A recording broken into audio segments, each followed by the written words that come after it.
अवधूत चिंतन गुरुदेव दत्त श्री स्वामी समर्थ. मी स्वामींची लेख या यूट्यूब चॅनलमध्ये तुमचं पुन्हा एकदा खूप खूप स्वागत करते. आजच्या व्हिडिओमध्ये ना मी म्हणजे अमावस्याला काय आपण सेवा करू शकतो ना. आता आपल्याला श्रावण महिना सुरू होणार आहे, म्हणजे आता दीप अमावस्या आहे. त्याच्या अगोदर आपण कोणकोणत्या सेवा करू शकतो आणि अमावस्याला म्हणजे बुधवारी आपल्याला कोणत्या सेवा करायच्या त्या तुम्हाला मी सांगणार आहे. तरी व्हिडिओ कुठेही स्किप करू नका. व्हिडिओ आवडल्यास श्री स्वामी समर्थ कमेंट करायला विसरू नका. अमावस्याला आपल्याला आपल्या घरची स्वच्छता करायची असते. अगोदर तुम्ही एक दिवस करू शकता, पण अमावस्या दिवशी केलं तरी चांगलं आहे आणि अगोदर केलं तरी चांगलं आहे. जेव्हा तुम्हाला टाईम भेटेल तेव्हा करा. पण एक लक्षात ठेवा की जेव्हा दर महिन्याची अमावस्या असते ना, तेव्हा एक विशिष्ट सेवा असते. म्हणजे विशिष्ट आपल्या घराची साफसफाई करायची असते किंवा आपण जे फरशी पुसतो ती कशी पुसायची किंवा काय, एक दरवेळेस तुम्ही फिक्स करून ठेवा. अमावस्याला काय करायचं आणि पौर्णिमेला काय करायचं. तर मी तुम्हाला सांगते की अमावस्याला काय करायचं. जेव्हा अमावस्या असते ना, तेव्हा आपण जेव्हा घराची फरशी पुसणार असतो ना, त्या पाण्यामध्ये ना मीठ टाकायचं, हळद टाकायची, लिंबू आणि गाईचं गोमूत्र हे सगळं टाकून ना आपण फरशी पुसायची असते.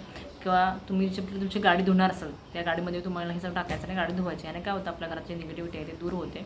अमावस्याला ना आपल्याला हळदीचं लेपन करायचं असतं. ते तुम्ही सकाळी करू शकता किंवा संध्याकाळी 5 ते 6 नंतर पण करू शकता. सकाळीच केलं पाहिजे असं काही संध्याकाळीही तुम्ही करू शकता. हळदीचं लेपन कसं करायचं, हळद घ्यायची, त्याच्यामध्ये आपल्याला गाईचं गोमूत्र टाकायचं आहे किंवा गुलाबजल दोन्ही कोणते टाकू शकता. दोन्ही असं तर ठीक आहे, टाकायचं ना. आपला जो हुंबरट आहे ना, त्याला असा हुंबरटा लेप करायचा, म्हणजे हळदीचं लेपन करायचं. त्यावर तुम्ही रांगोळी काढायचं, हळद कुंकू अक्षता व्हायचा आणि छान अशी त्याची दीप धूप लावून पूजा करायची. म्हणजे तुमच्याकडे धूपला असतं, म्हणजे कापूर वेगळे, ते कापूर लावून तुम्ही त्याची पूजा करू शकता हुंबरट्याची.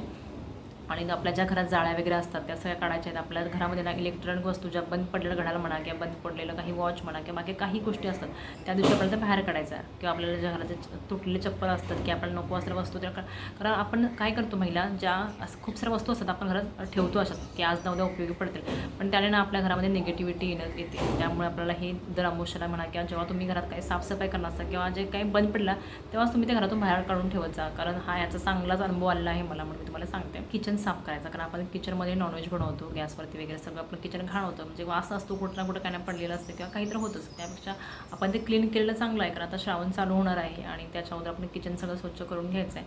आणि आपण एक श्रावण असल्यामुळे काही लोक नॉनव्हेज खात नाही, तर काही लोक नॉनव्हेज खातात, ज्याची त्याची मर्जी आहे. कोण श्रावण पाळतं, कोण पाळत नाही आहे. पण जे कोण पाळणार आहेत श्रावण, त्यांनी आपलं किचन ओटा सगळं साफ करून घ्या. म्हणजे आपलं किचन साफ करून घ्या आणि आपल्या जे असतात स्टोरेजमध्ये काही नॉनव्हेज पदार्थ ठेवले असतात ते पण सगळं क्लीन करून घ्या. तुमचं फ्रीज वगैरे सगळं क्लीन करून घ्या. कारण श्रावणमध्ये ना, श्रावण महिना हा एकदम पवित्र मानला जातो आणि त्यामध्ये आपण काही खूप साऱ्या स्वामी सेवा करतो किंवा बाकी कोणत्याही सेवा करत असतो. त्यामुळे आपलं किचन आपलं स्वच्छ पाहिजे. अमावस्याला कोणत्या सेवा केल्या जातात ते आता मी तुम्हाला सांगते. तुम्ही ऐकलं असेल ना, कालभैरव अष्टकम, देवराज सेवेमान पावनादी पंकजम याल यज्ञसूत्रमेंदम केशवम कृपाकर नारनार म्हणायला गेलं की पूर्णच म्हणेल, पण मला म्हणता येत आता नको.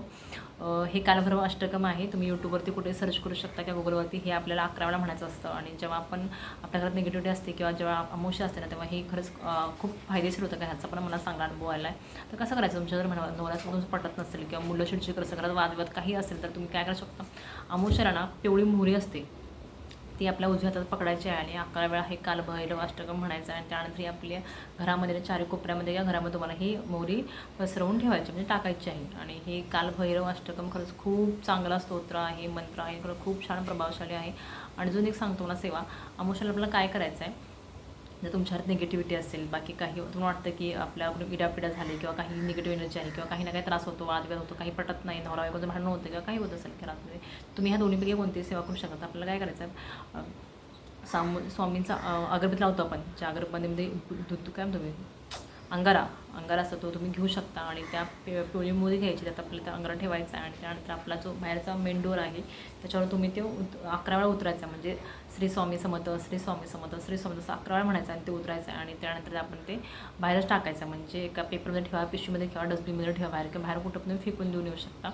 आणि नंतर त्यानंतर आपल्या हातपाय धुवून आपल्याला आत यायचं. ह्या 2 सेवा खूप प्रभावशाली आहेत. आणि अमावस्याला आपल्याला आपल्या पित्रांचं स्मरण करायचं असतं, कारण पित्र शांत, आपण सगळे शांत असतो.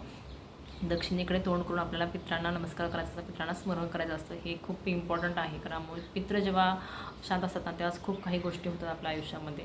ह्या एवढ्या सेवा आहे, तुम्ही ह्या करून बघा, तुम्हाला नक्कीच त्याचा फायदा होईल. आणि मेन म्हणजे अमावस्या असेल तेव्हा खरंच सांगते मी, घरात वादविवाद टाळा, शक्यतो चिडचिड करू नका, तुम्ही पण करू नका आणि कोण दुसऱ्या कोणाला होऊ पण देऊ नका. दुसऱ्या दिवशी आपल्याला बोलायचं असतं, त्या अमावस्याला जेवढा घरात आपण शांत असतं ना, तेवढं खरंच खूप चांगलं असतं. त्यामुळे तुम्ही पॉझिटिव्ह राहा आणि घरात आपल्या पॉझिटिव्हच गोष्टी आणा. निगेटिव्ह ज्या घरात गोष्टी आहेत ना, त्या तुम्ही बाहेर फेकायच्या, म्हणजे घरात आपल्याला ठेवायच्या नाही आहेत.